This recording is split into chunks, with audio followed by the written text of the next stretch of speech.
onde a esquerda entrou, sempre aconteceu a mesma coisa. Faltou produto, faltou comida, tudo ficou muito caro e se criou um mercado negro, um mercado paralelo fortíssimo. Hoje, o brasileiro que quiser comprar vinho argentino vai ali na Tríplice Fronteira, é mais fácil ele comprar vinho argentino do lado de cá do que do lado da Argentina, porque eles vendem com preço muito melhor para o Paraguai, para o Brasil, para todos aqueles outros. E depois você ficar dizendo que é contra o agro, e que é picanha, que é cerveja, que é cachaça. Tudo é agro, né? A cachaça é feita de quê? Exatamente. E digo mais, hein? Não para por aí. Todas as pessoas, por mais esquerdista que ela seja, ela tem contato com. Não é com o agro que eles idealizam, né? Aquele agro de pequenos produtores, etc. É com o agronegócio. Por exemplo, você acordou num lençol de algodão. Algodão é do agronegócio. Você foi escovar dente no banheiro. A pasta vem do agronegócio, né? O componente principal da pasta aqui da elasticidade vem dos ossos dos bois. Você acabou de fazer suas necessidades matinais, utilizou lá o papel higiênico, vem das florestas plantadas de eucalipto do agronegócio. Aí você toma banho, passa sabonete, o sabonete também vem do agronegócio. Aí você se enxuga na toalha, que também é algodão de volta no agronegócio. Então, aí você vai para a mesa de café da manhã, que é onde as pessoas começam a lembrar do agro. Mas, na verdade, já começou onde ela estava deitada. Começou muito antes, né? E Começou muito antes. por que o agro é um sucesso no Brasil? Leda, Porque o nós que somos aconteceu? melhores produtores rurais, porque nos dedicamos mais. Qual é a causa assim, do sucesso do agro? Essa é uma vocação do Brasil desde os seus primórdios, né? Desde a colônia brasileira, você sabe que vinham aqui os portugueses e uma das primeiras cartas do Pero Vaz de Caminha para a coroa portuguesa foi dizendo que aqui tudo que se planta Tudo dá, né? dá. Então, uma coisa que o Brasil é um sucesso é que nos paralelos geográficos em que estão compreendidos o Brasil, é, não existe terra agricultável no mesmo paralelo. E nós temos a capacidade de fazer 2 safras por ano, né? Então, nós temos condição de fazer uma safra de verão e uma safra de inverno, porque nós não temos um inverno tão rigoroso Uhum. como outras regiões do mundo que tem neve, tem uma seca extrema, etc. e tal.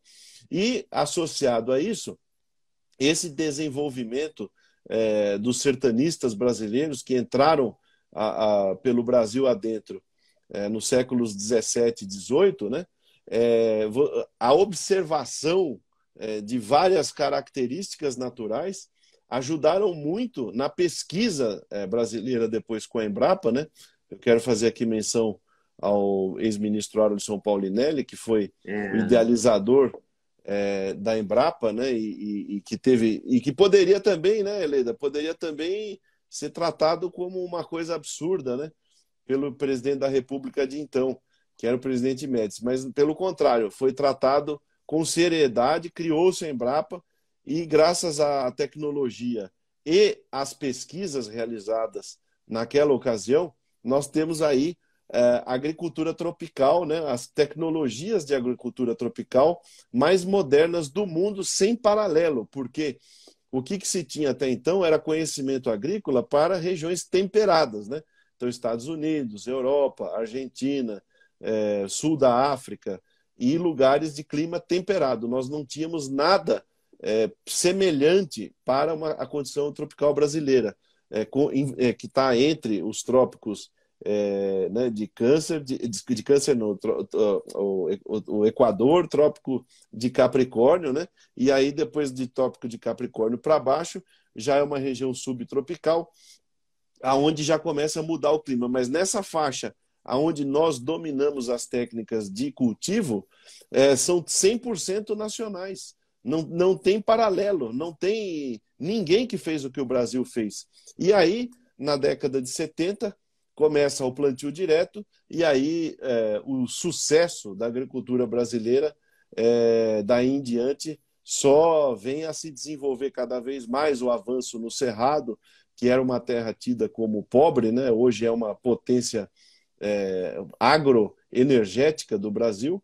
E como você disse aí, tudo o que a gente hoje tudo que a gente hoje se entra em contato na forma de se alimentar ou na forma de se vestir, na forma de se medicar, na parte de cosméticos, tem ligação estreita com o agronegócio brasileiro.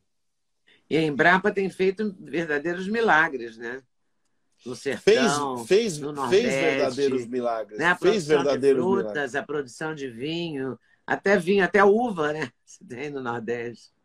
O polo irrigado de São Francisco, lá na região de Petrolina, também é outro grande case de sucesso, não só da Embrapa, mas de todos aqueles que entenderam que a maior riqueza que ali existia era não só o Rio São Francisco, que ali está há muitos anos, desde a criação do mundo, mas o sol, né?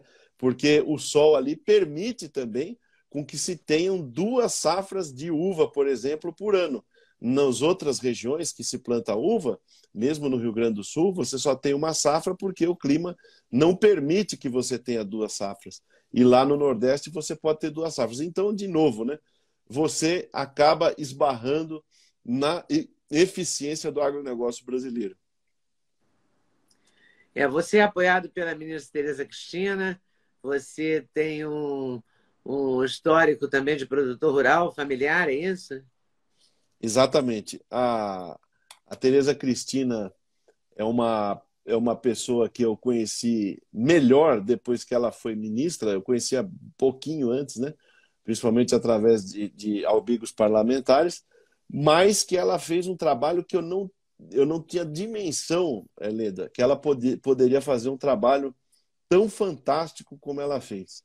Ela fez um trabalho competente, sem ruídos, ela é dura quando precisa, ela sabe negociar e ela tem uma vantagem em relação a todos os outros que ocuparam o cargo que ela ocupava. Ela é produtora rural, engenheira agrônoma formada. Engenheira agrônoma até que não é o caso, mas ela é produtora rural.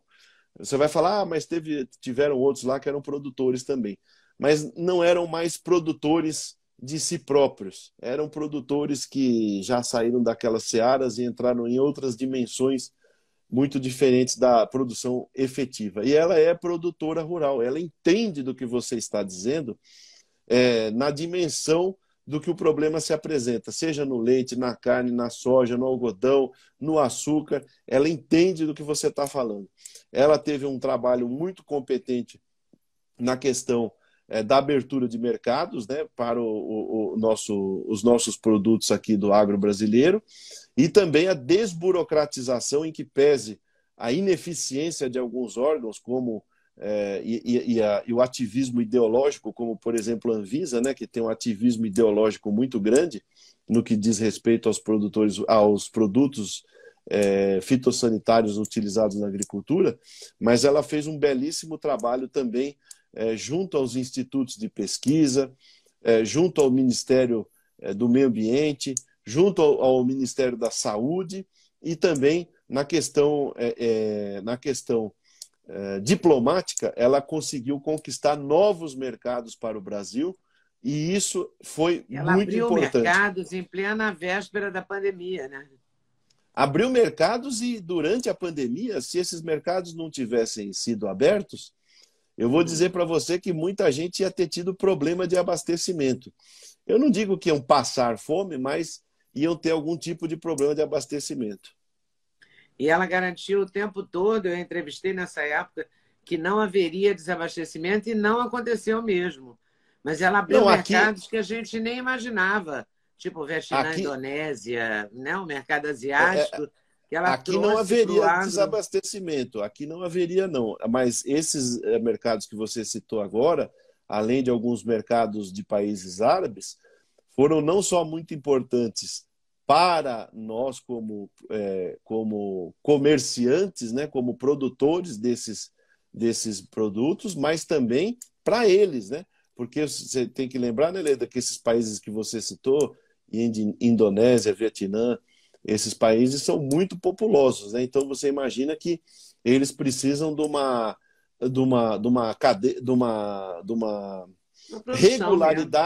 regularidade de suprimento de um volume muito grande.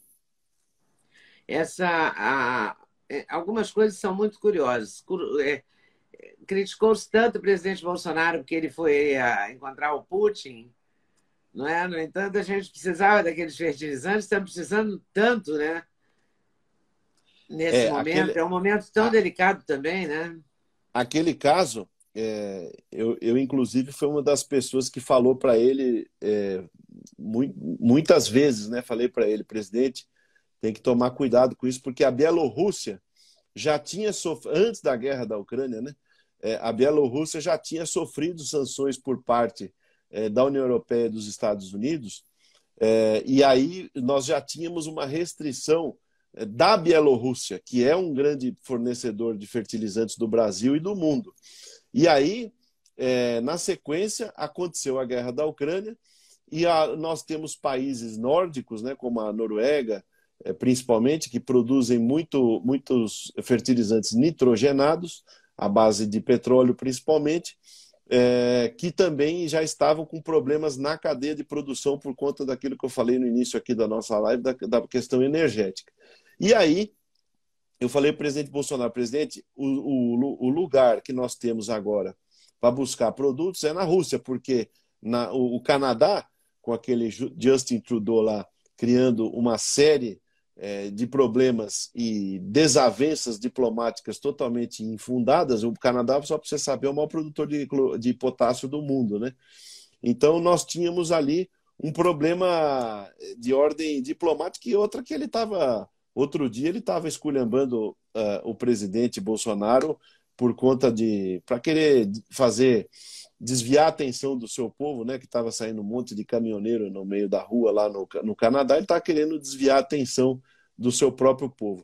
E aí o presidente foi para a Rússia, acertou com o presidente Putin, e naquela mesma ocasião, Leda, a ministra Tereza Cristina foi para o Irã para acertar a questão dos nitrogenados que estavam com problemas de fornecimento, principalmente ali nos países nórdicos. Então, enquanto o presidente Bolsonaro estava na Rússia, a ministra Tereza estava no Irã, os dois garantindo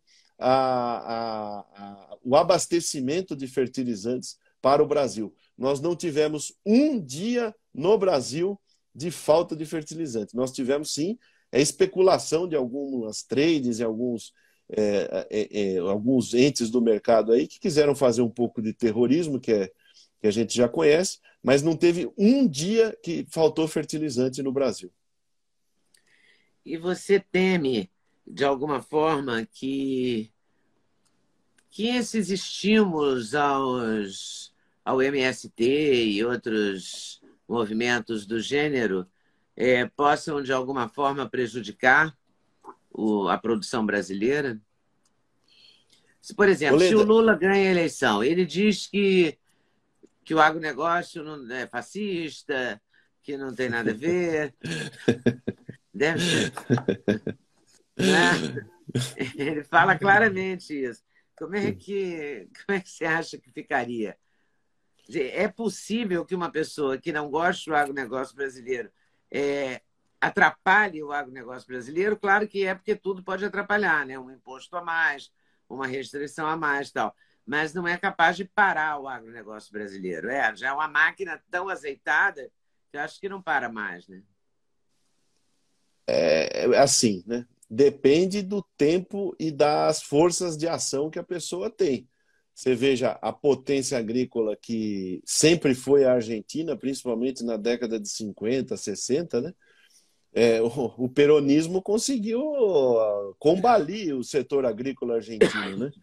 Hoje você tem na Argentina câmbio fixo para exportações agrícolas, bem abaixo do câmbio praticado, para você ter uma ideia, e você tem as famosas retenções. Para você ter uma ideia, você é obrigado a cada 1 tonelada de soja que você exporta, você tem que reter, né, como diz o próprio nome, 320 quilos por cada tonelada. Gostou do corte que você acabou de ver? Vale a pena conferir com certeza, né? Então vai conferir muitos outros cortes no canal de cortes Leda Nagli. É claro que a entrevista completa você vai conferir no YouTube Leda Nagli, canal Leda Nagli do YouTube. Você não pode perder de jeito nenhum. Valeu, tô te esperando, hein? Vem nessa!